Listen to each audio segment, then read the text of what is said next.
Number 1. Portugal, the land between oceans and legends. Portugal might be small on the map, but it has one of the biggest personalities in Europe. Stretching just 561 kilometers from north to south, Portugal is roughly the size of the US and state of Indiana, yet it has a coastline longer than India's entire western seaboard when you include the Atlantic islands of Madeira and the Azores. Isn't that wild? A tiny country, but with maritime influence that once spanned the globe. Geographically, Portugal is Europe's westernmost nation, kissed by the Atlantic Ocean. Here, the climate is as diverse as the landscape. Golden beaches in the Algarve, misty forests in Sintra, sun-soaked plains in the Alentejo, and snow-topped peaks in Serra da Estrela. On the same day, you could surf giant waves in Nazaré and then trek across highland trails where shepherds still guide their flocks. Portugal's population, around 2 million, might seem modest, but the Portuguese diaspora tells another story. For every citizen living in Lisbon or Porto, there's almost another one abroad in Brazil, Angola, France, Canada, or the US. A living reminder of how far Portugal's cultural reach extends. Did you know Portuguese is the 6th most spoken language in the world, with over 260 million speakers? Most people think of Spain as the dominant Iberian force, but Portugal quietly shaped half the globe's vocabulary. And let's not forget history. This is the nation that dared to sail into the unknown, when the rest of Europe clung to the safety of land. From Vasco da Gama's voyage to India to Magellan's circumnavigation of the Earth, Portugal wasn't just a country, it was the launchpad of globalization itself. Today, the echoes of empire still resonate in its cobbled streets, Moorish castles, and blue-tiled churches. So, is Portugal really a sinful country? Maybe not in the way you expect, but when you consider its intoxicating mix of beauty, decadence, and centuries of adventures, you'll see why it seduces travelers. Before we go deeper, let me ask, have you ever walked through Lisbon's labyrinth streets, or dreamed of sipping port wine at sunset? If so, drop a comment. And don't forget to like, share, and subscribe to James Baker, Discovery Global, for more eye-opening journeys. Number 2. The climate of contradictions. Imagine waking up in Porto under heavy Atlantic rain, and by afternoon, you're basking under blazing sunshine in the Algarve. Portugal's climate is a contradiction, both Mediterranean and Atlantic. That's why farmers here grow oranges, olives, and cork trees, yet mountain villages still get snow each winter. Portugal is Europe's largest cork producer, supplying about 70% of the world's cork. Next time you pop open a wine bottle, chances are it was sealed with a piece of Portuguese bark. Isn't it strange that a country so small controls such a global market? And speaking of weather, here's a shocker. The Portuguese coast is home to the biggest surfable waves on Earth. At Nazaré, waves can reach 30 meters taller than a 10-story building. Extreme athletes from across the globe flock here to test their courage. Can you imagine surfing a liquid skyscraper? But climate also shaped culture. In the north, rainy seasons gave rise to hearty dishes like caldo verde soup and smoky sausages.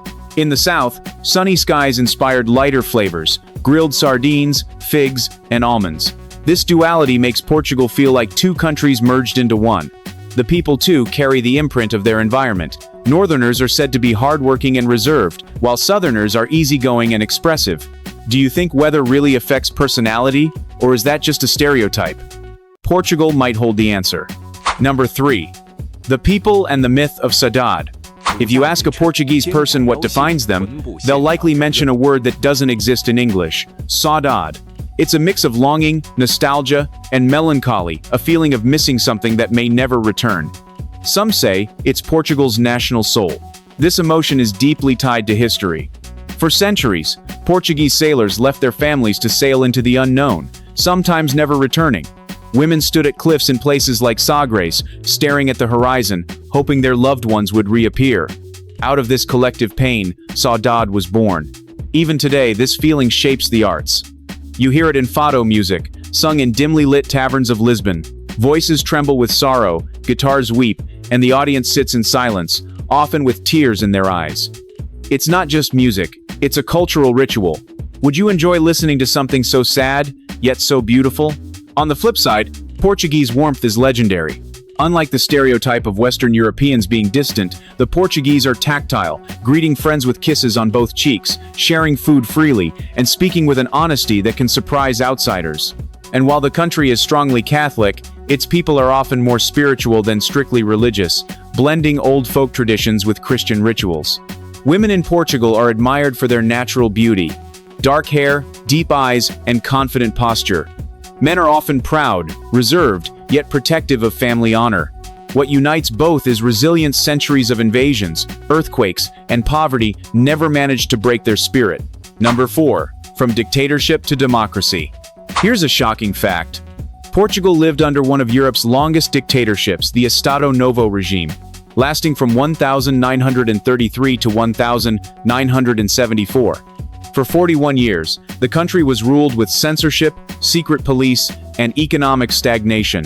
Tourists today might stroll freely through Lisbon, but just 50 years ago, even criticizing the government could land you in prison. Then came the Carnation Revolution of the 25th of April, 1974, one of the most unusual uprisings in history. Instead of violence, soldiers placed carnations in their rifles as a symbol of peace. No bloody civil war, no chaos. Overnight, Portugal transformed into a democracy. Can you imagine a dictatorship falling to the power of flowers? This event still defines modern Portugal. Streets named 25 de Abril exist in nearly every city. Every year, parades commemorate the day freedom returned. It's a reminder that Portugal's sin wasn't indulgence, but silence, and the people finally broke it. Today, politics remains dynamic.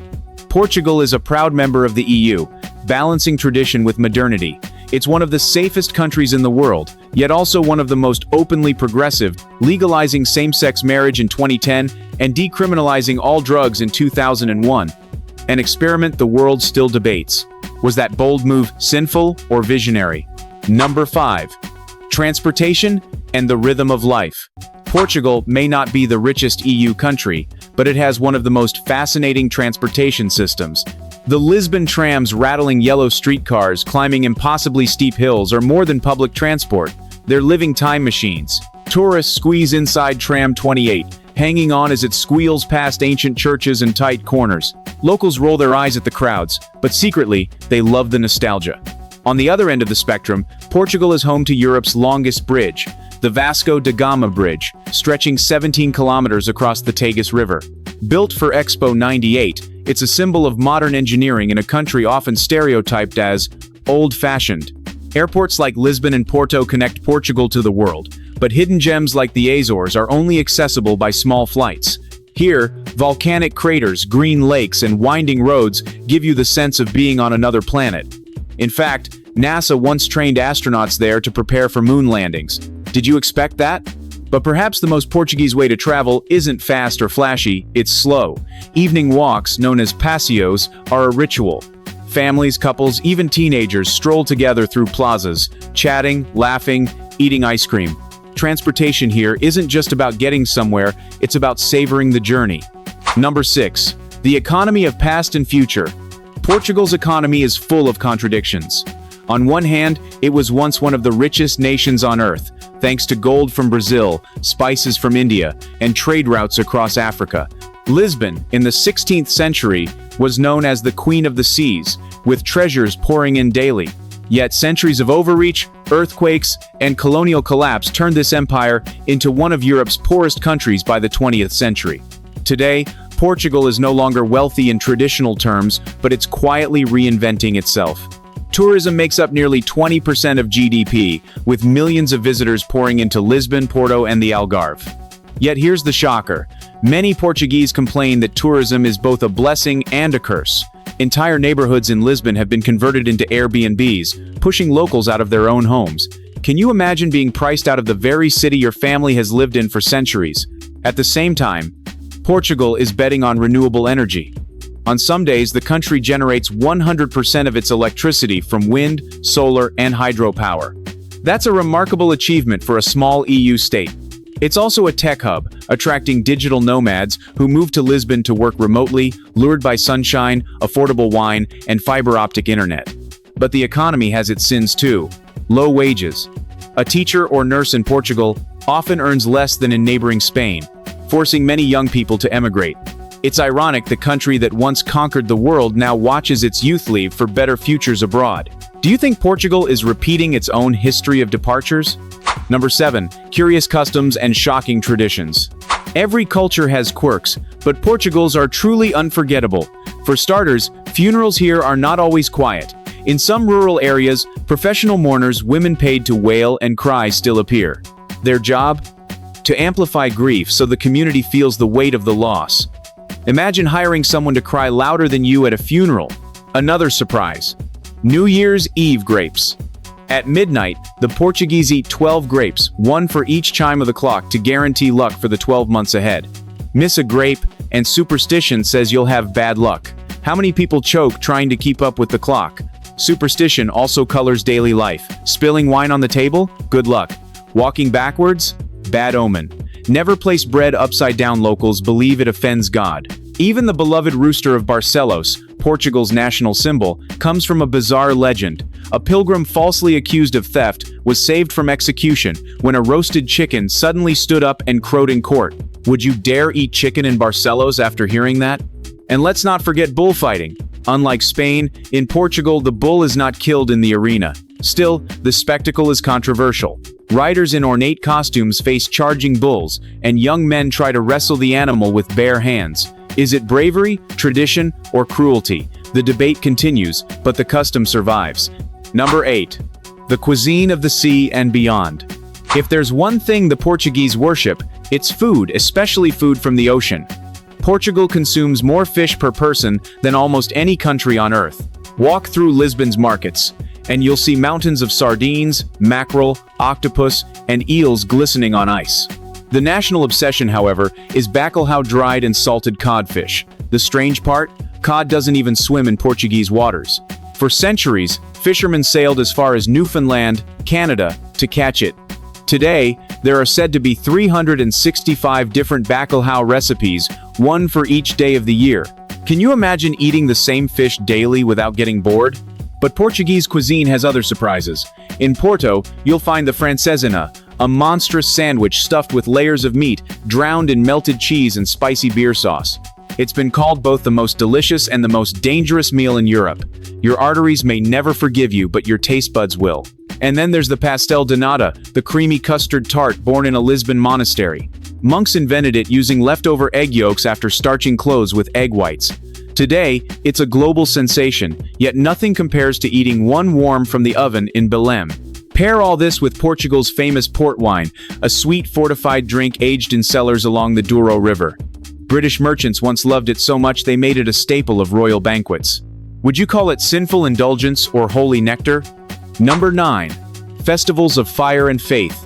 If you think Portugal is quiet and sleepy, wait until festival season. The country's calendar is packed with celebrations that blur the line between sacred and sinful. Take São João in Porto. On the 23rd of June, the entire city transforms into a carnival where strangers hit each other on the head with plastic hammers or fresh garlic stalks. Yes, you heard right.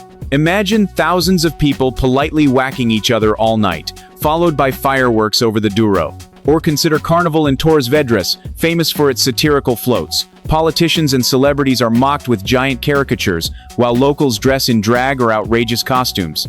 For a conservative Catholic country, the humor can be shockingly irreverent. But perhaps the most unique is Festa dos Tabuleiros in Tomar, held every 4 years. Women parade through the streets carrying enormous stacks of bread and flowers on their heads, sometimes taller than themselves, without using their hands. One slip, and the entire tower collapses. Would you dare to balance 30 kilos of bread on your head in front of thousands of cheering spectators?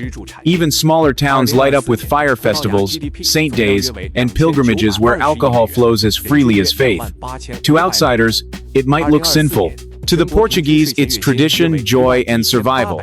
Number 10. Nightlife. From fado to wild clubs.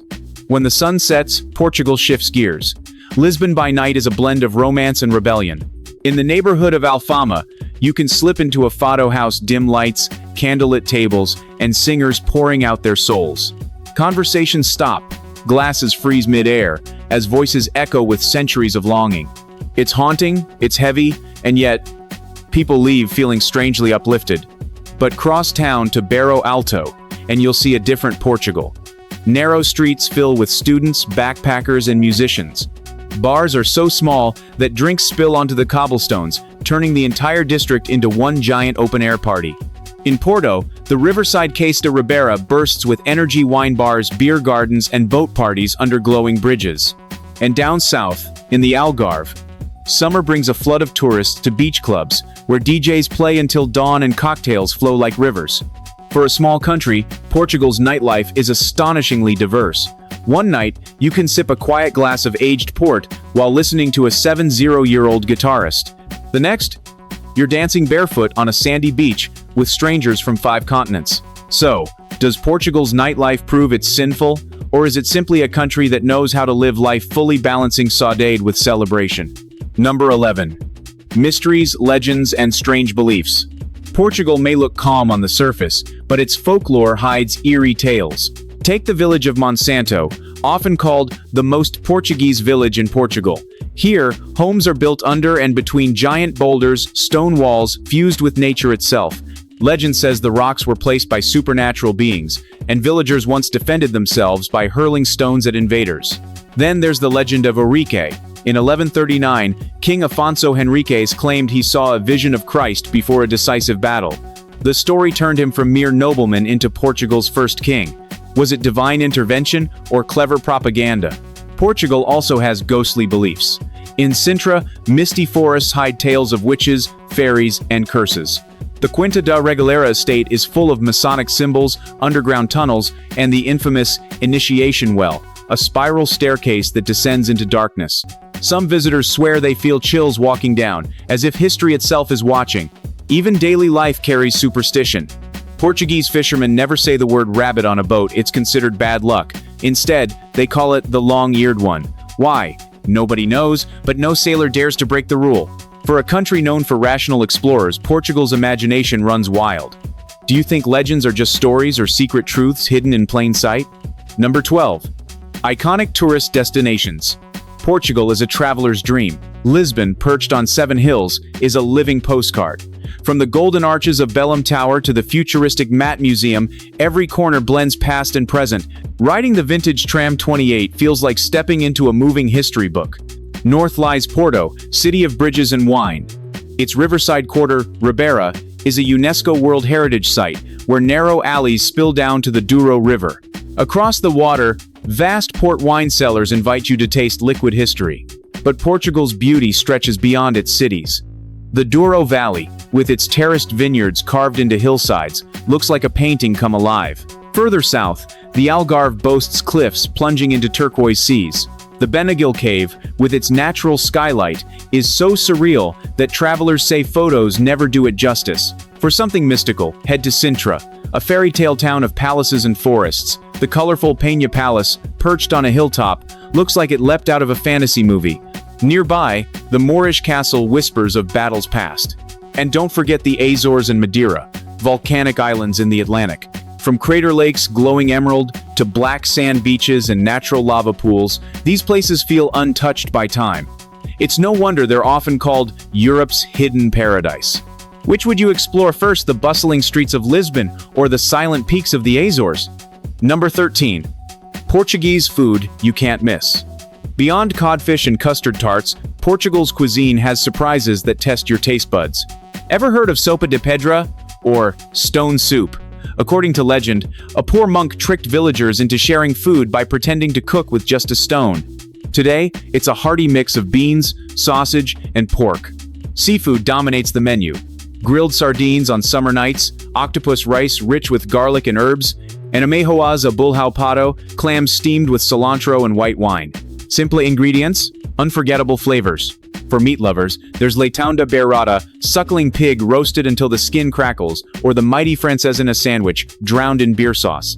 And in winter, nothing comforts like caldo verde, a kale and potato soup spiced with slices of chorizo. Drinks? Beyond port wine, Portugal boasts ginginha, a sweet cherry liqueur often sipped in tiny cups at hole-in-the-wall bars in Lisbon. Some vendors even serve it with a sour cherry at the bottom, part treat, part surprise. Desserts stretch from convent sweets, born when monks had too many leftover egg yolks, to honey-drenched pastries. Have you ever tried a dessert made with beans or chickpeas? In Portugal, it's common. Food here isn't just fuel, it's storytelling. Every bite whispers of voyages, trade, and centuries of blending cultures. Would you dare taste everything, even stone soup? Number 14. Cost of living in Portugal. Portugal is often called one of the most affordable countries in Western Europe. But is it really? Let's break it down. Renting a one-bedroom apartment in Lisbon city center can cost €1,200 or more, a fortune by Portuguese standards, but cheap compared to Paris or London. Move inland, and prices drop dramatically. In towns like Coimbra or Évora, you can live comfortably for half that amount. Eating out is shockingly affordable. A full meal with wine at a neighborhood taverna might cost just €10.12. Coffee? Often less than €1. Compare that to Northern Europe, and it feels almost sinful how cheap an island. Public transport is efficient and low cost. A monthly metro pass in Lisbon hovers around €40. Trains connect the entire country, and budget airlines link Portugal to the rest of Europe for as little as €20 per flight. But salaries tell another story. The average monthly income is under €1,200, meaning locals often struggle while foreigners with stronger currencies thrive. Many young Portuguese are forced to share apartments or even move abroad. It's the irony of Portugal. Paradise for tourists, a challenge for locals. Still, for digital nomads, retirees, and long-term travelers, Portugal offers an unbeatable balance of quality and cost. Would you trade your current life to sip espresso in a Lisbon cafe every morning for half the price of your rent back home? Number 15. Essential travel tips and closing thoughts. Before packing your bags, here are crucial tips for Portugal. Language. Most young people speak English, but learning a few words of Portuguese earns instant respect. Try obrigado, thank you, or bom dia, good morning. Dining. Don't dive into bread or olives on the table without asking, they're often charged separately. Safety. Portugal is one of the world's safest countries, but watch for pickpockets in tourist areas. Driving. Roads are good, but tolls are expensive. Many locals avoid highways for that reason. Culture. Be ready for late dinners. Restaurants rarely open before 7:30 p.m., and in conversation, avoid confusing Portuguese with Spanish. It's a sensitive point. And here's a big one. Portugal decriminalized all drugs in 2001. That doesn't mean it's a free-for-all. Possession for personal use is treated as a health issue, not a crime. The result? Lower addiction rates than many stricter countries. Was that sin or wisdom ahead of its time? So, is Portugal truly the most sinful country of 2025? Or is it simply a nation unafraid of contradictions, melancholy yet joyful, ancient yet modern, poor yet rich in spirit? Perhaps its greatest sin is how addictive it island. Visit once, and you'll crave it forever. If you enjoyed this journey, hit subscribe to James Baker, Discovery Global, ring the notification bell, and leave a comment. Which fact about Portugal shocked you the most? We'd love to hear from you, and your insights help us keep traveling the world together.